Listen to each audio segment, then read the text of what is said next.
Welcome to We Need to Talk about tech, where we talk about the past, present, and future of technology.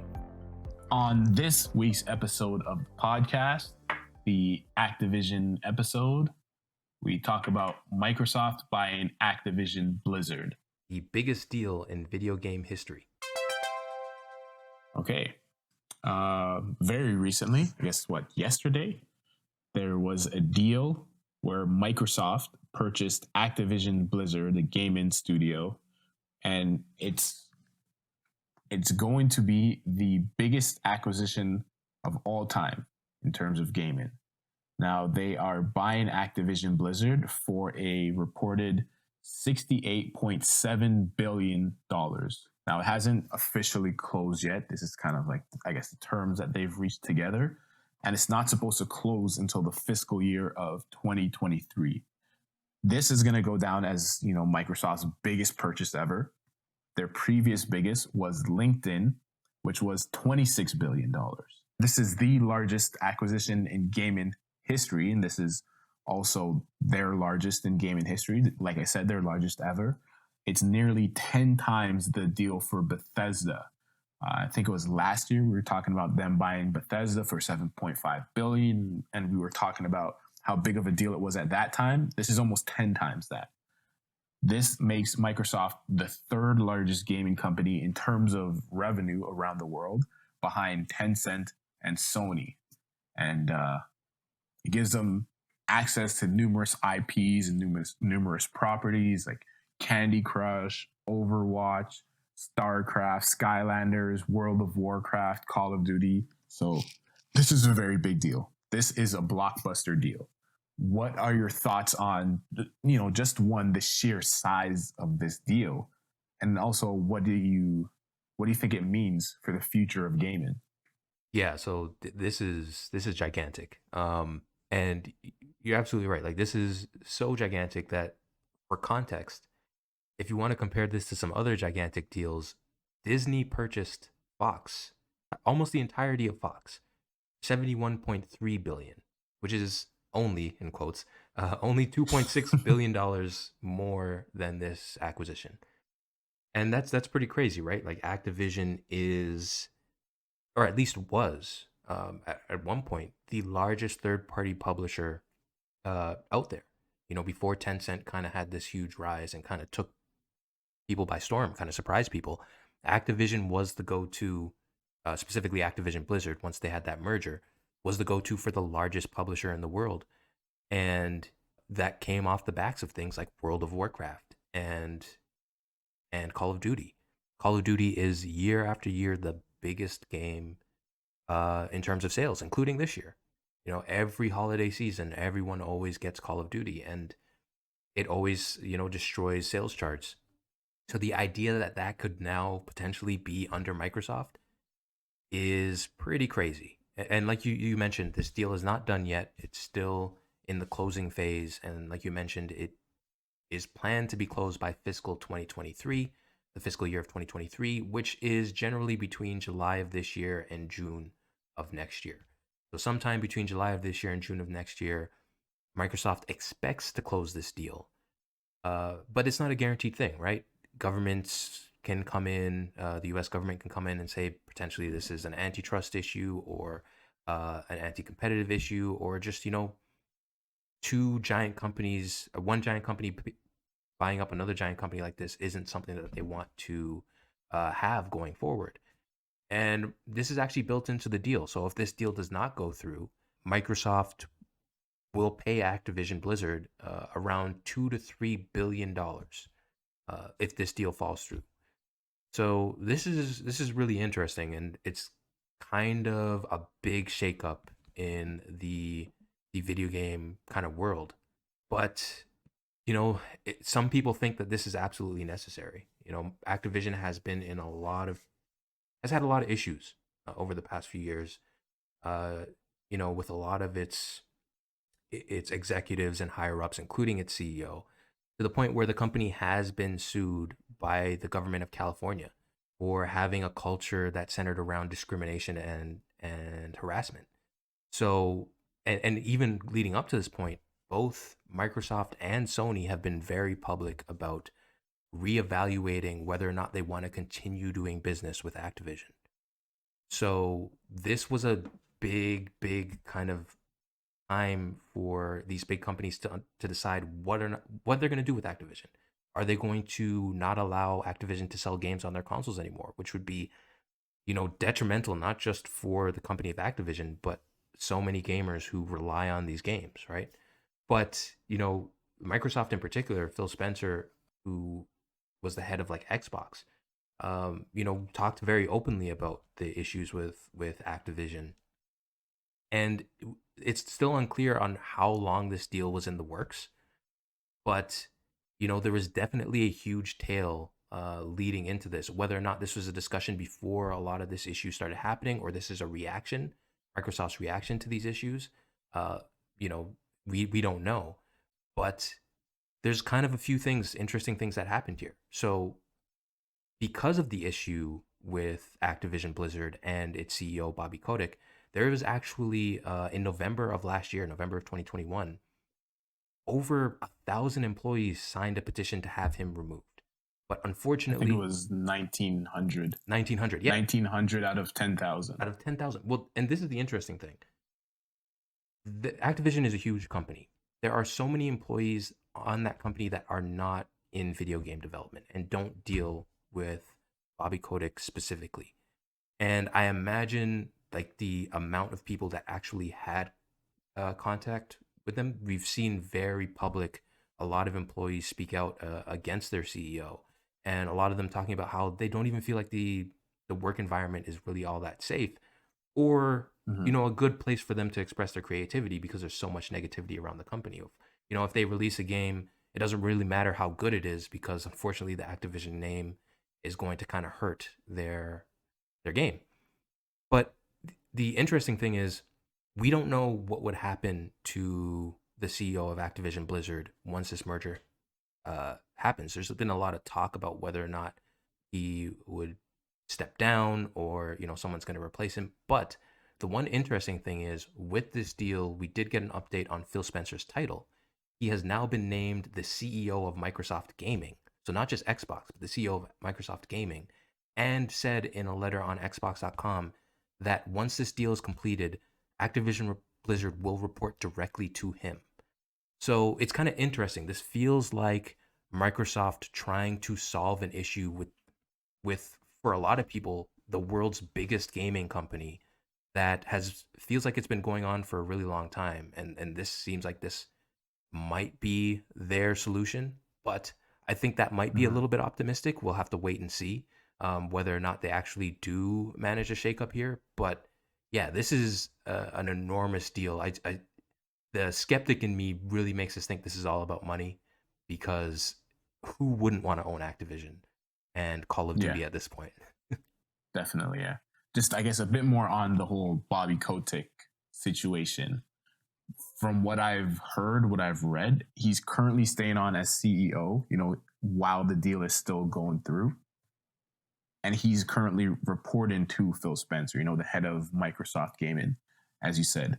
So a lot of people are kind of worried that, hey, Activision Blizzard doesn't have the best rep right now because of Bobby Kotick, because of, some of the allegations of harassment and, labor disputes and discrimination and hiring practices. Because of all these allegations, there isn't a good atmosphere, and there isn't, public trust around Activision. So people were kind of hoping that, hey, Microsoft is buying this company. They need to clean house.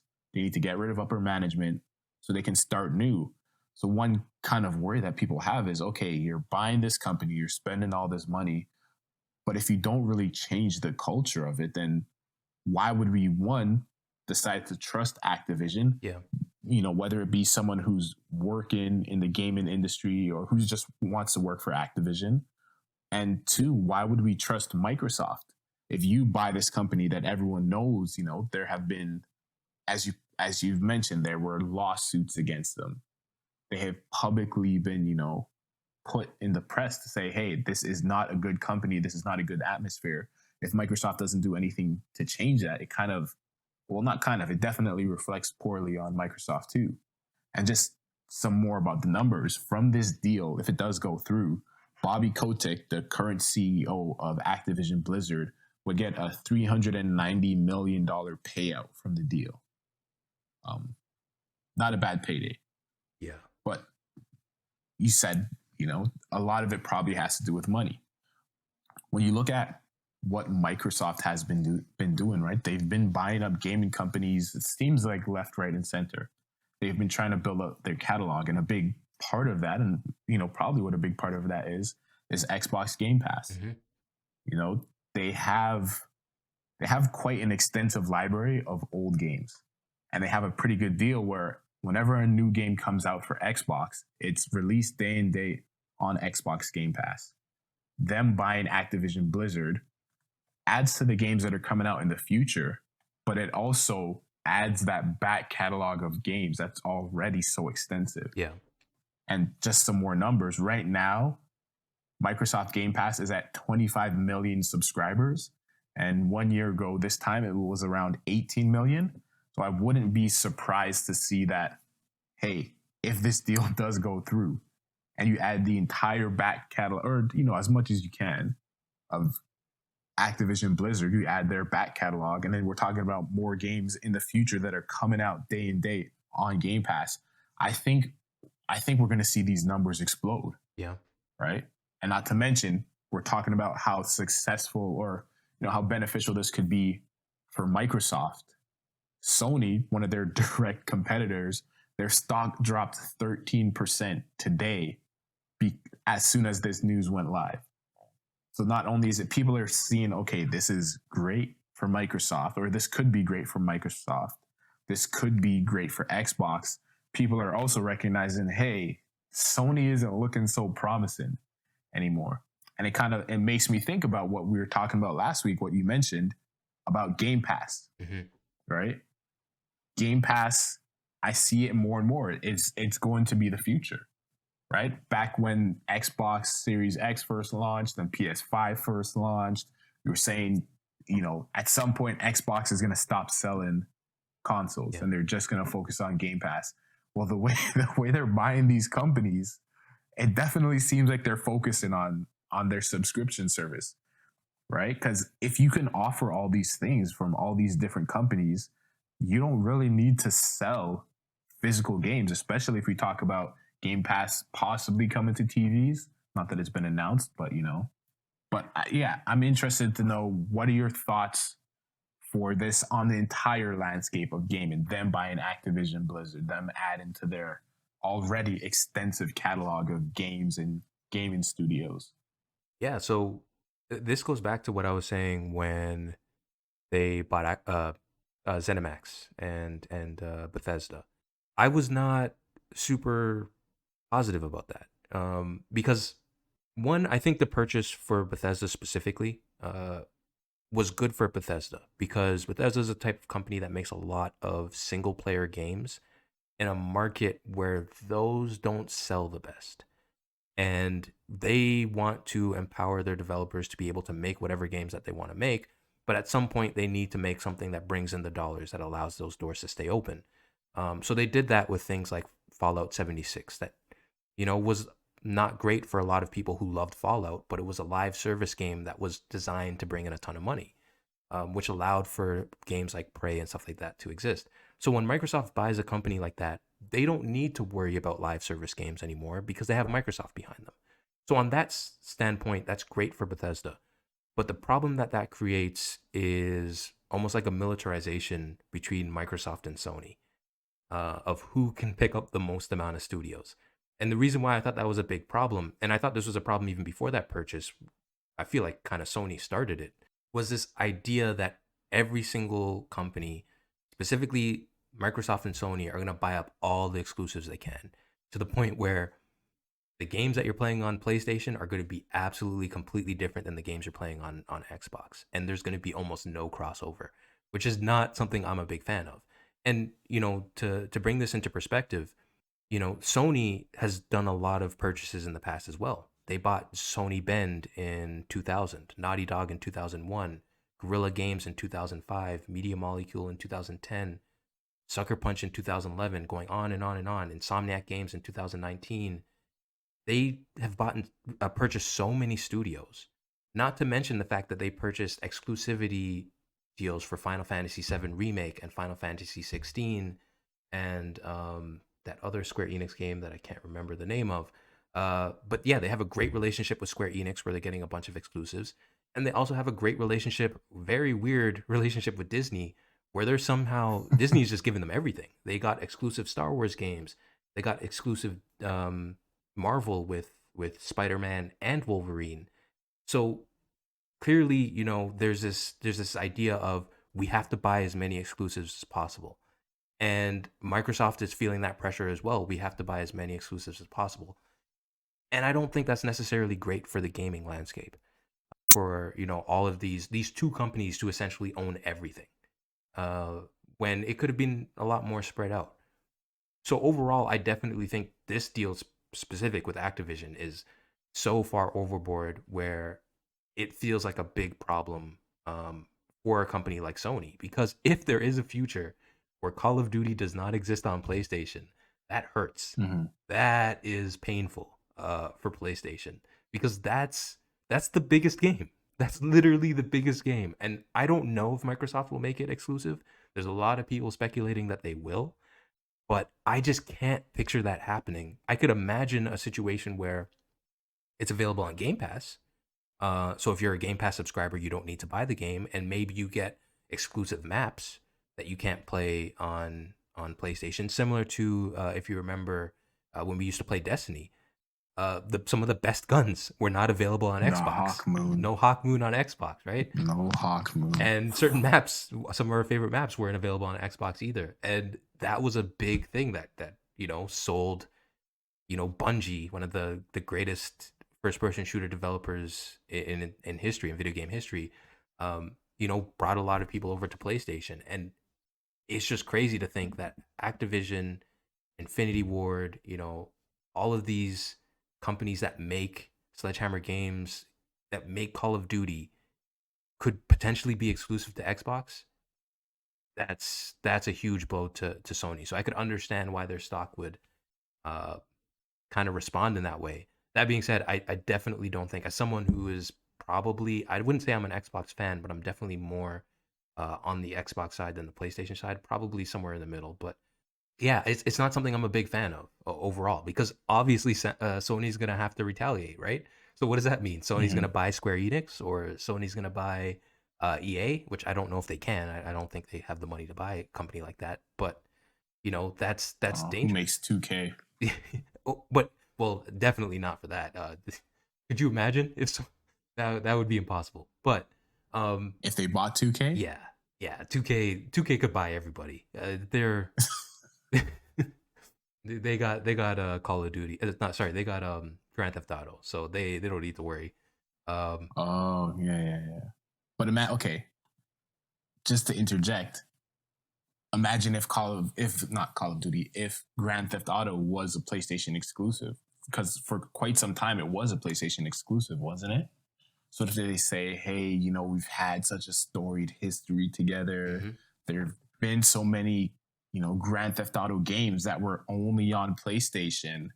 We kind of, not that we didn't make you, but we helped build the brand of Grand Theft Auto. When you look at San Andreas, when you look at Vice City, like, hey, you know, let's stop playing around. Let's make this official, you know, come under the Sony umbrella. Stay dry. Honestly, that is a very real future. For two reasons. One, a little history on Grand Theft Auto 3, Vice City, and San Andreas. Rockstar offered for that to be an original Xbox exclusive, that trilogy. Be an original Xbox exclusive, and Xbox declined. Which is why it went to the PlayStation 2, which is very interesting. That's very similar to Bungie originally trying to make Halo an Apple exclusive, and Apple kind of declining and then it going to Xbox. Yeah.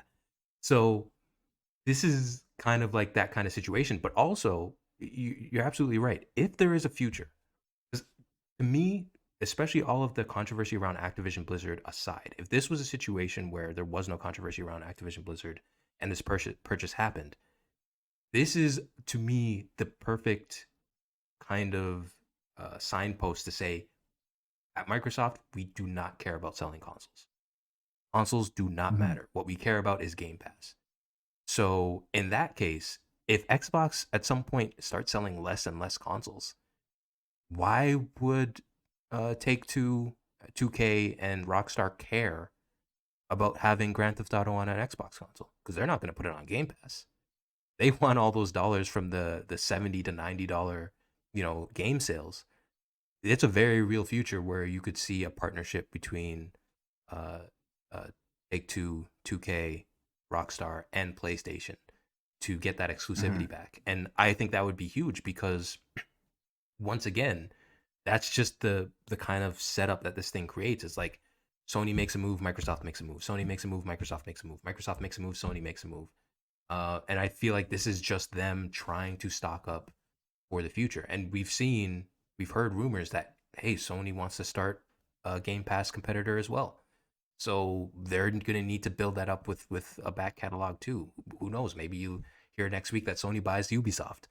It's just, it's those things of I feel like they're going to happen. But I'm curious, how do you feel about this? Do you think, as someone who owns a PlayStation 5, do you worry about a future of Call of Duty not existing on PlayStation anymore, or Activision Blizzard games in general, including Overwatch 2? Or do you see this as a positive? Do you think that Sony's going to retaliate? As a PlayStation 5 owner, and I guess as me being who I am, I don't care that Call of Duty could be an Xbox exclusive. I haven't played Call of Duty for years until Black Ops Cold War, when I bought the PlayStation 5. I played it a bit, but, never got into Warzone. So Call of Duty doesn't come out on PlayStation anymore. Thanks, Xbox. You're doing me a favor. I don't have to worry about playing it anymore. I'm not too worried. But the thing though, I will admit that them adding Activision Blizzard to Game Pass makes it that much more enticing. I mean, Game Pass as a proposition, kind of since they've launched it, it's made a lot of sense to me. It's been something where it's like, oh, okay, I definitely am interested at some point in getting it. Not right now, I haven't gotten it yet, so I'm not that interested. But adding these different companies and these different, game developers, it's definitely making me more and more interested. And it's kind of the way things are going, right? We're getting just more and more streaming services. Everyone has Netflix, everyone has Disney Plus, everyone has Amazon Prime. Game Pass is just going to be the next subscription service that people sign up for. Where it's like, oh yeah, well, you got to have that. So, I mean, at the moment, I don't really have anything to play Game Pass on, which I think is part of what is preventing me from getting it. I'm probably not going to buy an Xbox Series S soon, but let's say I was someone that had a PC or a gaming laptop already, and I see all these companies getting bought up by Microsoft, and hey, we're adding this to Game Pass. If I was someone that already had a gaming laptop or PC, Game Pass, yeah, no brainer. Of course I'm going to buy that. It makes so much sense. But I'm someone who's already gotten a PS5, and I don't really game on the computer, and I don't have a computer that's capable of gaming. So I'm not worried. As a PlayStation, I'll admit, I'm a PlayStation fanboy. I'm not worried. And that's the thing that I was thinking, PlayStation, yeah, they probably do want to build some sort of competitor, but also you brought up a good point. Let's say you're 2K, let's say you're Rockstar Games. You don't want to be bought by a company that's going to just give your game away in a subscription service. Because whatever your cut of that is, I'm sure it's not as good as if you were selling that game for $70, if you were selling that game for $90. So we could see it turn into like, okay, not even just warring gaming companies, these are warring philosophies. Xbox wants to get you a subscription and give you everything, not for free because you're paying a subscription, but they want to get you on a subscription and you can get whatever you want. Play as much as you want, but this is your subscription. You never have to pay for one individual game. And PlayStation could, be firmly stuck on the other side. Well, hey, we aren't doing a subscription. We have PlayStation Now and PlayStation Plus, but if you want those brand new titles, you have to buy them.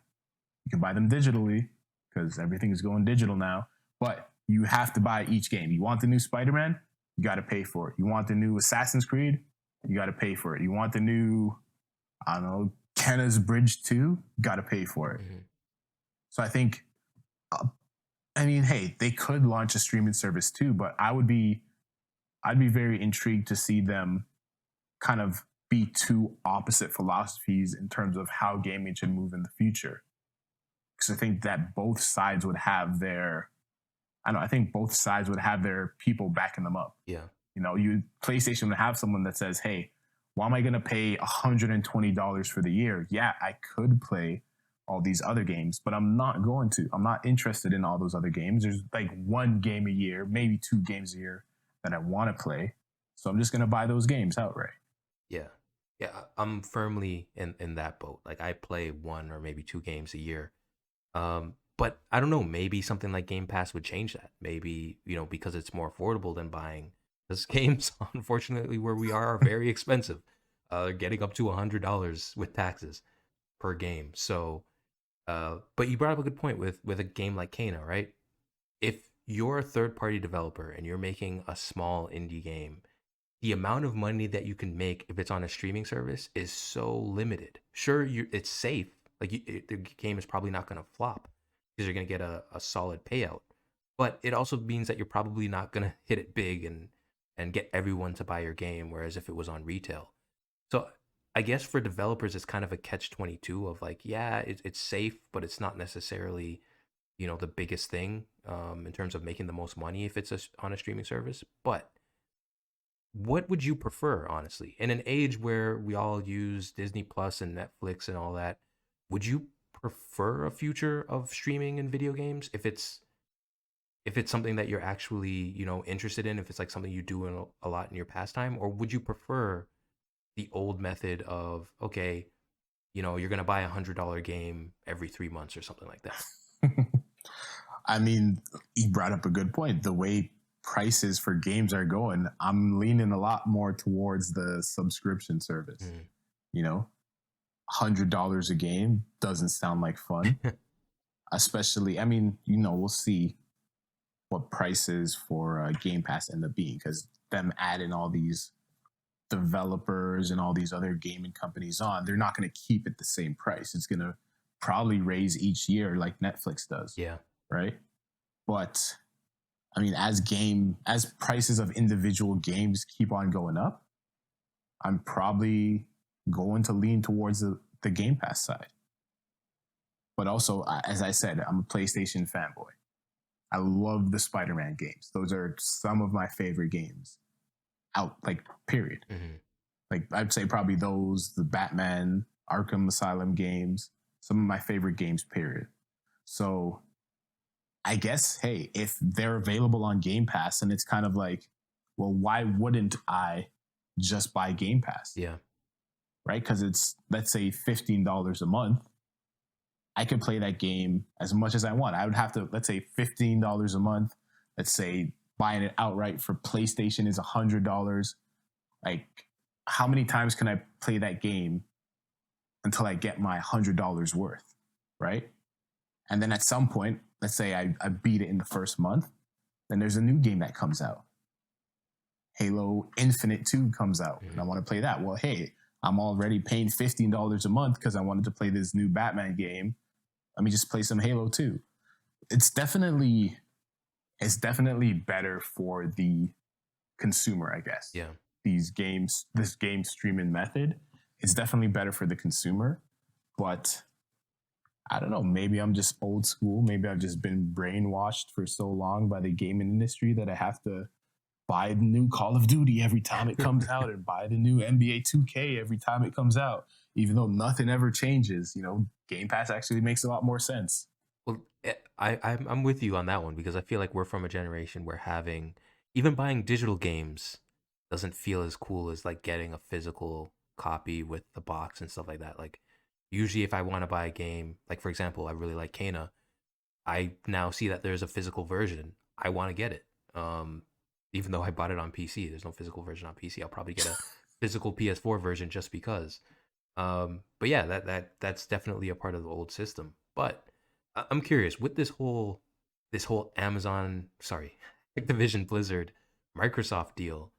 I personally think this probably shouldn't be allowed to happen. I'm curious, how do you feel about this? Do you think that this is something that Microsoft should just be able to spend nearly $70 billion on buying one of the biggest gaming companies on the planet? Or should they be forced to spend that nearly $7 billion on building something up from scratch, creating new jobs? And, they have the investment, they have the money to invest in that. Should that be where they should be led to kind of spend that money as opposed to just gobbling up something that already exists? Not really. I think it should happen, but I don't think it's going to be allowed to happen. I think there's going to be some sort of antitrust hearings in the future that prevent this from happening. Or even let's say it does end up happening, I think there's going to be some antitrust hearings in the future that force Microsoft to split up some of the gaming companies that they bought, possibly. But the reason I think it should be allowed to happen is, even if you look at the way this has happened, the reason they're able to buy Activision Blizzard is because of all the turmoil that's been happening since November and since before November. Yeah. That's part of why Activision Blizzard is in this vulnerable position. And even before November, right, they were kind of shopping themselves out. They were looking for people to buy their company. There's even rumors that they were trying to get Meta, interested in buying them, whether or not they were actually trying to sell to Meta or whether or not they were doing that to try and drive up the price for Microsoft. But they were trying to sell off as it was. And I don't really see this any different than, let's say, Microsoft opens up, okay, we're not going to buy Activision Blizzard, but we're going to open up new AB gaming studios, and any gaming developers out there that aren't happy with your current work environment or don't feel safe, just come on over. We've got a $70 billion fund that we've set up for this AB gaming studio, and they just poach everyone from Activision Blizzard. It's essentially the same thing. You don't get the IP and all that too, but either way, they're getting the developers. They're hopefully changing the culture, and they could not get the exact same exclusives, right? They wouldn't be getting Call of Duty. They wouldn't be getting World of Warcraft, but eventually Activision Blizzard was going to sell to somebody. Yeah. Right.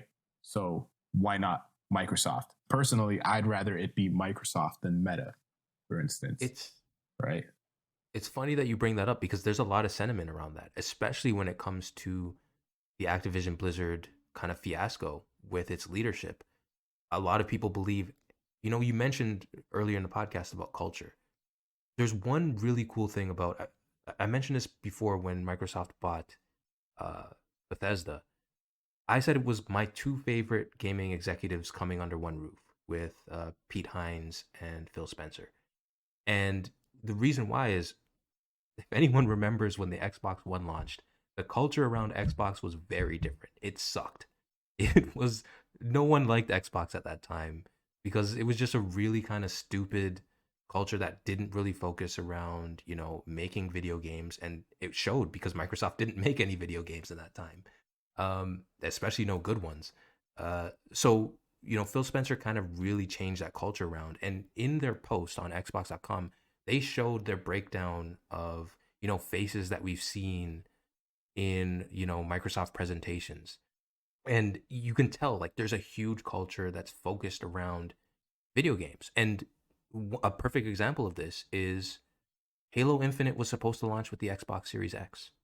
It didn't. It was delayed, despite the fact that that really hurt, the impressions of Xbox. We talked about it on this podcast of how painful that was and why is anyone going to really want to buy an Xbox when they can get a PlayStation, and they're launching with some pretty quality games there too, with Media Molecules, Sackboy game and all that stuff. But at the end of the day, that turned out to be the right decision because Halo launched both multiplayer and single player, and they were very, very well received. People loved them, and along with Forza. So clearly they have a positive culture there, at least from what we can see, and potentially that can kind of take over Activision and hopefully kind of give them a positive culture. But yeah, like you mentioned, these purchases are kind of a big thing in the video game market. You mentioned you love the Spider-Man games. We've talked about uh, Uncharted and The Last of Us.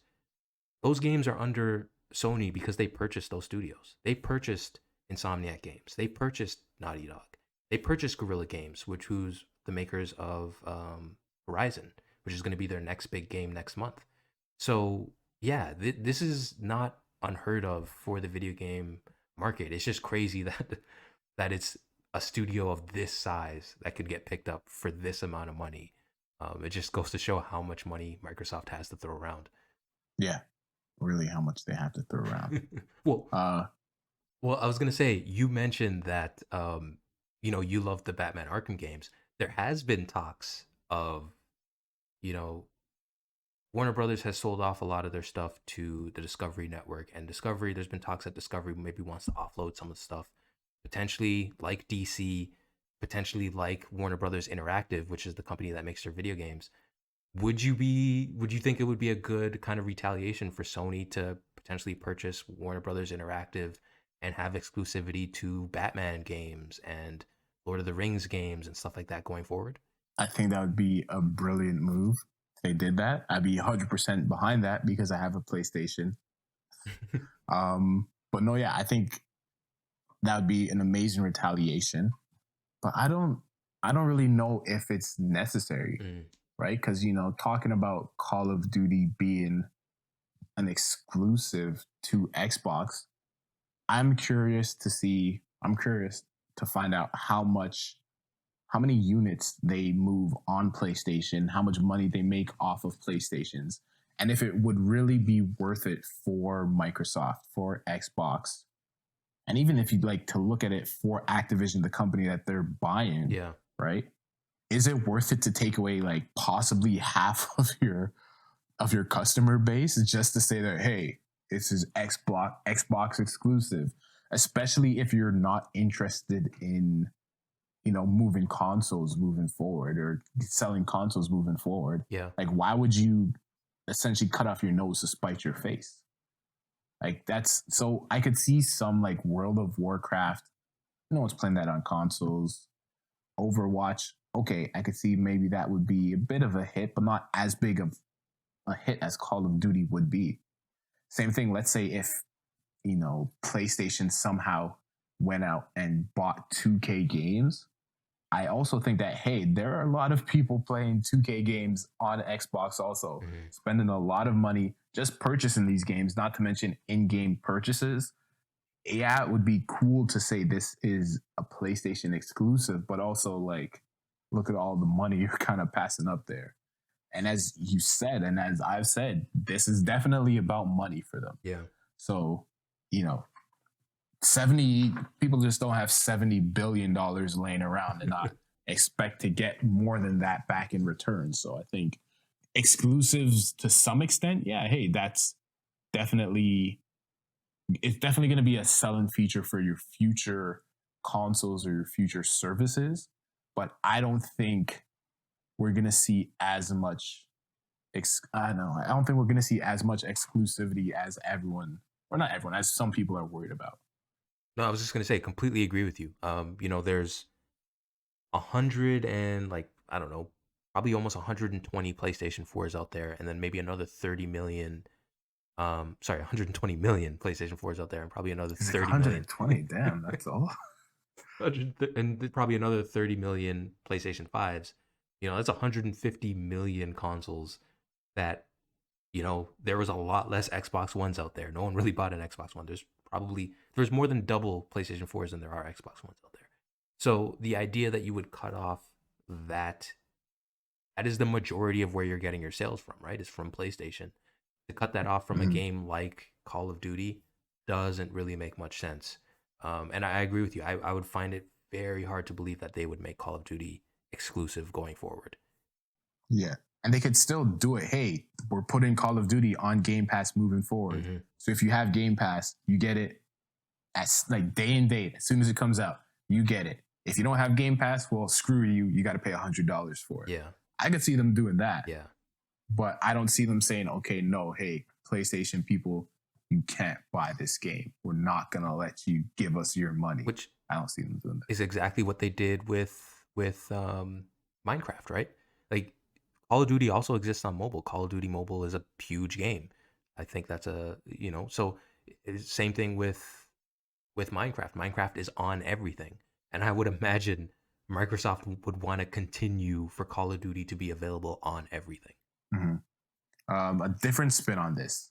A lot of people are also saying that, hey, not only is this a huge game in play, this is a huge metaverse play, right? If you think of all the IP, if you think of how popular games like Call of Duty are, and how popular games like World of Warcraft, which, in its own way is sort of like a metaverse all of its own. And if you put it in the context of, hey, Meta, the metaverse focused company, was kind of a suitor, let's say, for Activision Blizzard. There was someone who was thinking of possibly buying this company. Is this also another huge play to say, hey, Microsoft, Xbox is focused on building for the metaverse and maybe securing a lot of property for it? This is not only an investment in gaming, but an investment into the metaverse also. It's an interesting one, right? Because honestly, if I was thinking of it that way, because I've heard a little bit of that conversation as well, to me there are a lot better companies for IP for a metaverse. I mean, the only one that really stands out, if Microsoft really wanted to build an immersive game like metaverse, it would be Blizzard, just because of their expertise with MMOs, specifically with World of Warcraft. But outside of that, I feel like Activision Blizzard kind of characters and IP is not as valuable as a lot of other companies out there. I mean, Microsoft already owns Rare, which is huge with things like some very popular Nintendo mascots from back in the day. Whether or not they would have access to that, obviously they have access to things like Perfect Dark, and Conquer. I don't think anyone cares about Conquer anymore. But there's so many bigger companies than Activision Blizzard in terms of that IP. But it's definitely a possible play. I kind of find it hard to wrap my head around how exactly that would work. But that could just be, my old school brain not, grasping onto the future. And also, Microsoft doesn't really have a play in AR or VR yet. They've talked about it. They've talked about it a lot, but they have no consumer products available right now. What about the HoloLens? So that's the thing. That's still just a dev kit, right? That's not like an actual consumer product. So it would seem like a huge investment. It would almost seem like putting the cart before the horse, essentially saying we're going to buy all this stuff before we even have something that people can use with it. Whereas in a situation with Meta, they own Oculus. They have the hardware, they have the software, and not only that, they've proven that they can be successful with that hardware and software. They just released Resident Evil 4 VR on the Oculus Quest 2, and people love it. Microsoft has nothing even close to that. Sony has that with the PlayStation VR. And, in CES we talked about, they announced the PlayStation VR 2. Microsoft really doesn't have anything close to that. So, yeah, to me, it seems like that would be putting the cart before the horse when it comes to the metaverse. And I don't know if that's necessarily in Microsoft's mind right now, especially not in Xbox's mind right now. But who knows? Maybe that could be the longer play. Mm-hmm. Guess it's something we'll have to wait and see for. Yeah. Remains to be seen. Yeah. Any closing statements? No, it's just it's going to be really interesting to see what happens with this deal if the U.S. government gets involved, or if by as soon as July of this year we hear that this deal has gone through, and then what the fallout is for it. The interesting thing is completely unrelated to this, because I'm exactly with you. I don't really care about Activision Blizzard games other than Overwatch 2. Really, none of them really. I don't play that much Call of Duty or anything like that. It's definitely smaller for me than the Bethesda purchase, but unrelated to this deal, I have been looking into potentially one day getting an Xbox Series X with the Xbox All Access, where you pay monthly and you get the console and you get Game Pass. And it makes me wonder. You mentioned it. How long is that deal gonna last? How long is Game Pass going to be this cheap if this deal goes through? At what point are we going to be spending a lot more? Like you mentioned, Netflix goes up every year. At what point is this thing going to cost like $50 a month with the amount of games that they have on the service? Yeah. I think not too far in the future, we're going to get to that point. Yeah. But anyways, take it easy, everyone in podcast land. Catch you in the next episode.